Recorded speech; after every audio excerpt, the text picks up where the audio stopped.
ఏపీలో రాజకీయ సమీకరణాలు పూర్తిగా మారిపోయాయి. ఒకప్పుడు వైసీపీకి బలమైన స్థావరాలుగా ఉన్న కొన్ని నియోజకవర్గాలు ఇప్పుడు పూర్తిగా నిశ్శబ్దంగా మారిపోయాయి. ఆ పార్టీకున్న కేడర్ ఉత్సాహం తగ్గిపోవడంతో పాటుగా నాయకుల ప్రభావం కూడా కనిపించడం లేదు.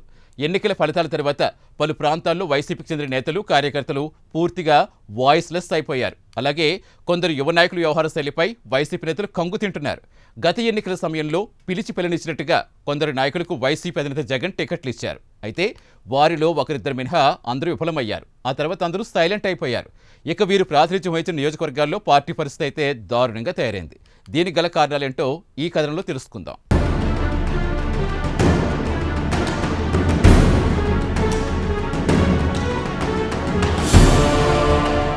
2019 ఎన్నికల్లో 151 సీట్లు గెలిచామన్న ఓవర్ కాన్ఫిడెన్స్, వై నాట్ 175 అనే నినాదం, అసలు ప్రతిపక్షమే అవసరం లేదని ప్రకటన, చివరికి అదే ప్రతిపక్ష హోదా కోసం హైకోర్టులో న్యాయ పోరాటం. ఇదే ప్రస్తుతం వైసీపీ పార్టీ పరిస్థితి. బండ్లు ఓడలవుతాయి, ఓడలు బండ్లవుతాయనేది వైసీపీ విషయంలో అక్షర సత్యం. 2019 ఎన్నికల్లో గ్రాండ్ విక్టరీ సాధించిన తర్వాత అధినేత వంటెద్దు పోకడలతో సరిగ్గా 5 ఏళ్ల తర్వాత బొక్కబోర్లా పడింది వైసీపీ. కార్యకర్తలను పట్టించుకోకపోవడం ఆ పార్టీకి పెద్ద మైనస్. కర్ణుడి చావుకి సవాలక్ష కారణాలున్నట్టుగా వైసీపీకి 2024 మిగిలిపోయింది.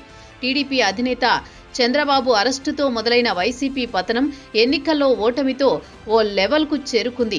వై నాట్ 175 అని గొప్పగా ప్రచారం చేసిన జగన్ కు ఏపీ ప్రజలు ఓ రేంజ్లో బదులిచ్చారు. కేవలం 11 స్థానాలు మాత్రమే ఫ్యాన్ పార్టీ గెలిచింది.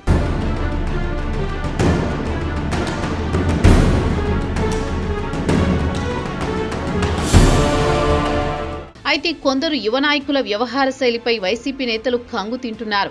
గత ఎన్నికల సమయంలో పిలిచి పిల్లనిచ్చినట్టు కొందరు నాయకులకు వైసీపీ అధినేత జగన్ టికెట్లు ఇచ్చారు. అయితే వారిలో ఒకరిద్దరు మినహా అందరూ విఫలమయ్యారు. ఆ తర్వాత అందరూ మౌనం వహిస్తున్నారు. ఇక వీరు ప్రాతినిధ్యం వహించిన నియోజకవర్గాల్లో పార్టీ అధ్వాన్నంగా తయారైంది. దీంతో తమను నడిపించే నాయకుడు లేడని పార్టీ క్యాడర్ ఆవేదన వ్యక్తం చేస్తోంది. తమ సమస్యలు ఎవరికి చెప్పుకోవాలో తెలియక తలలు పట్టుకుంటున్నారట. తమ నాయకుడి తీరులో కొంచెమైనా మార్పు రావాలని కోరుకున్నారు. అయితే ఈ వ్యవహారం ప్రస్తుతం పొలిటికల్ సర్కిల్స్ లో హాట్ టాపిక్ గా మారింది.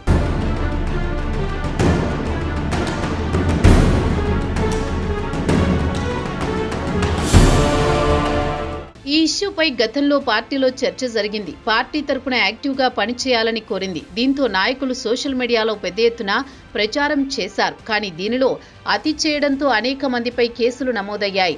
అనంతరం మళ్లీ సైలెంట్ అయిపోయారు. దీనిపై ఇటీవల సమీక్షించిన party social media incharge Bhargava Reddy అతి చేస్తున్నారు, లేకపోతే మౌనంగా ఉంటున్నారంటూ పెద్దలకు చెప్పారు. ఇది క్షేత్రస్థాయిలో జరుగుతున్న పరిణామమే. ఈ విషయం పార్టీకి కూడా తెలుసు.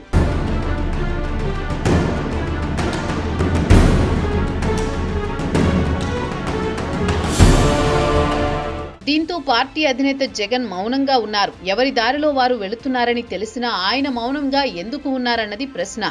ఇదిలా ఉంటే గ్రూపు రాజకీయాలు కూడా వైసీపీని ఇరుక్కున పెడుతున్నాయి. నిజానికి అధికారంలో ఉన్న పార్టీలు గ్రూపు రాజకీయాలు చేస్తాయి. కానీ అధికారం లేకపోయినా వైసీపీ నేతలు గ్రూపు రాజకీయాలు చేయడం అందరినీ ఆశ్చర్యానికి గురి చేస్తోంది. అయినా పార్టీ వారిని మందలించే పరిస్థితి లేదన్నది వాస్తవం.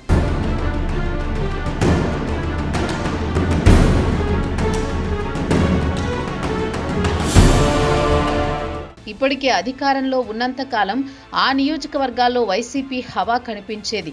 కానీ ఓటమి తర్వాత పరిస్థితులు మారిపోయాయి.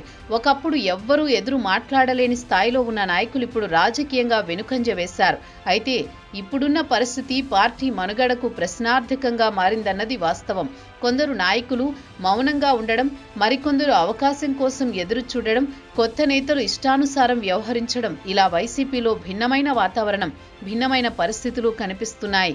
దీంతో కొత్త వారిని ఏమీ అనలేక, పాతవారి విషయంలో ఎలాంటి నిర్ణయం తీసుకోలేక వైసీపీ ఆపసోపాలు పడుతున్న మాట వాస్తవం. ఇది ఇంకా ఎన్నాళ్లు కొనసాగుతుందో చూడాలి.